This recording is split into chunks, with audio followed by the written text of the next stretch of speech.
Olá, então vamos continuar com outro pedaço de sentidos especiais, falando um pouquinho agora de olfação. O que é o sentido olfativo? Essa sensibilidade que é dada por também estímulos químicos, né? Então também um quimioceptor aí envolvido, mas que agora, a depender do ambiente em que a gente encontra essa substância química, ela vai estar dissolvida no meio. Então ela é uma substância volátil que tem uma capacidade de dispersão bem maior. Então evocam sensações olfativas nos seres terrestres, né? E que no ambiente aquático se confunde bastante com o que é gustação. Então, gustação e olfação no ambiente aquático é bastante difícil de caracterizar. Se o animal está percebendo aquilo como um sinal olfativo ou como um sinal gustativo, vai depender do tipo de substância e aí se ele é estimulador de paladar, de palatabilidade, de busca por alimento, ou se ele vai gerar reações outras que são relacionadas à situação olfativa.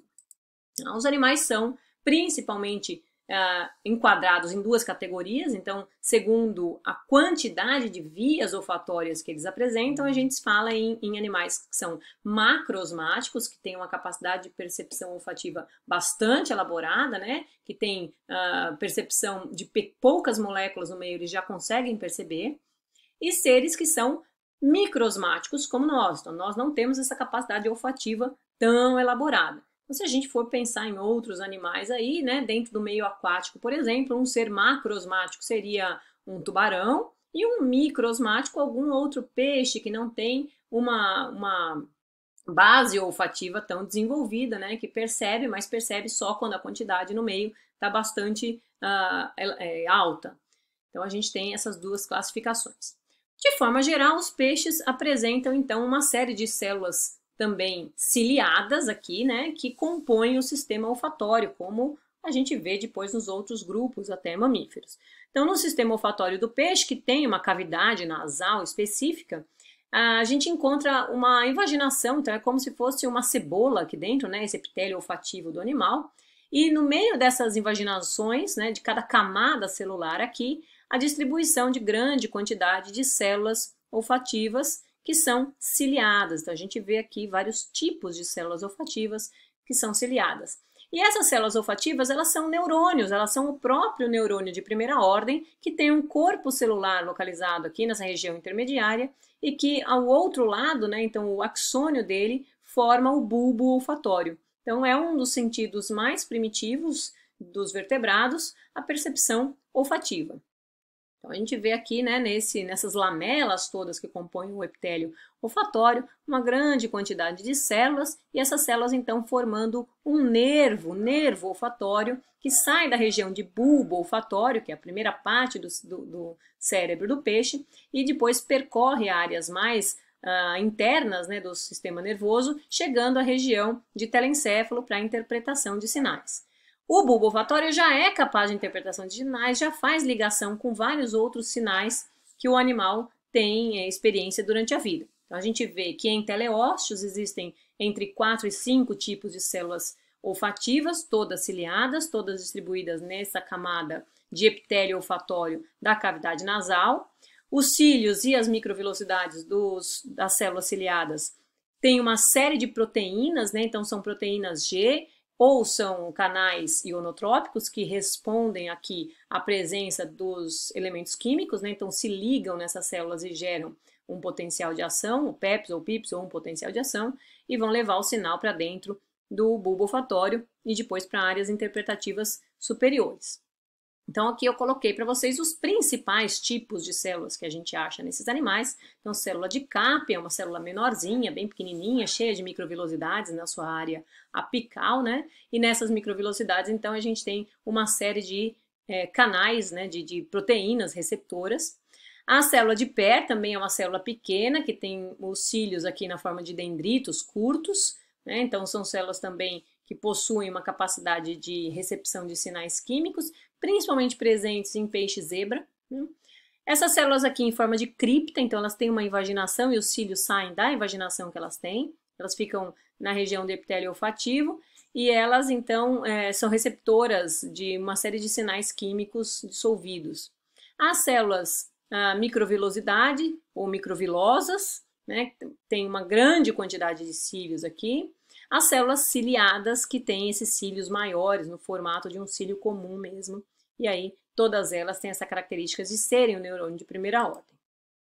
Quando a gente vê aqui a comparação entre o epitélio olfativo de um rato, né, e o epitélio olfativo de um peixe, a gente vê principalmente modificações no padrão de organização. Então, os tipos celulares ciliados são muito parecidos, todos eles são neurônios de primeira ordem. O que vai variar aqui é a incorporação de novas proteínas e novos canais metabotrópicos que respondem a sinais um pouco diferenciados.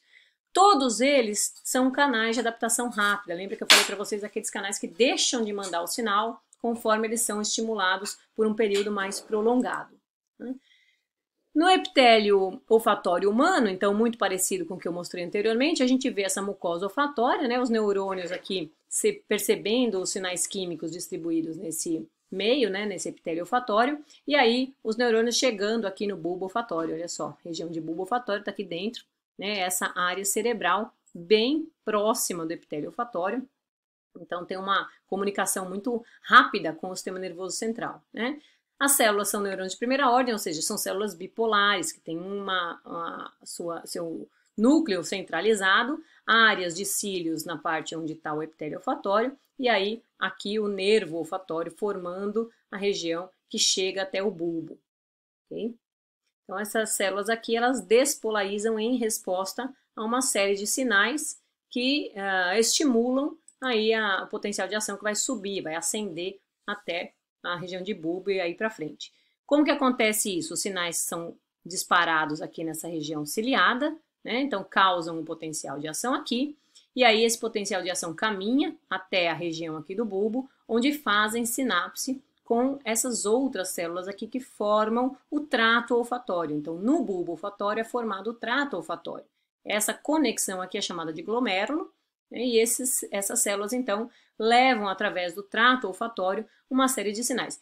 No epitélio olfatório, a gente não tem só células responsivas a sinais químicos para a olfação. Eu também tenho uma série de termoceptores e nociceptores, que respondem então à temperatura do meio e a sinais de lesão, de dor, né, respectivamente. A gente vê que essas células são muito importantes nessa região, porque conferem uma proteção para o epitélio olfativo, principalmente de animais terrestres.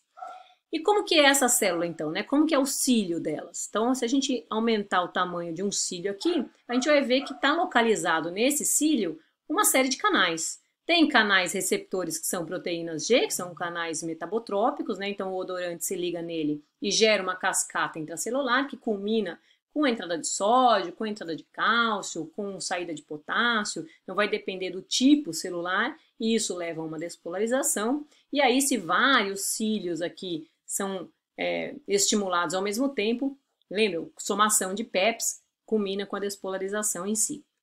E aí isso vai depender do tipo de cílio, tipo de célula contendo cílio, o tipo de receptor também vai variar levemente. A gente vê que o odorante se ligando aqui nesses receptores, ele estimula a célula a aumentar o trabalho elétrico aqui dentro, né? Então ocorre uma variação da eletricidade dentro da célula, aquele potencial de membrana que a célula mantinha é desestabilizado, e aí, se for suficiente para disparar o potencial de ação, então esse potencial de ação vai caminhar e vai entrar no trato olfatório, levando o sinal de potencial de ação agora já transduzido, né, o mecanismo de transdução olfativa, até o sistema nervoso central. E aí, dessas células olfatórias, caminhando pelas células mitrais lá, ou em tufo daquela região do bulbo olfatório, formam o trato olfatório. O trato olfatório, então, caminha e chega em regiões de núcleo amidaloide, região de hipocampo, região de prosencéfalo, região de córtex. Na verdade, a gente não tem nesse sistema um córtex específico para os sinais olfativos. A gente não tem um córtex olfatório, como existe o córtex gustativo, como existe o córtex visual. Então não existe um córtex olfatório. O fato é que o trato olfatório ele se distribui para diversas outras áreas cerebrais e isso faz com que a informação também se distribua e possa fazer relação com uma série de outras. Então, várias áreas associativas são bastante estimuladas e a gente faz, então, conexão de sinais olfatórios com uma rede de outras informações que nós recebemos do meio.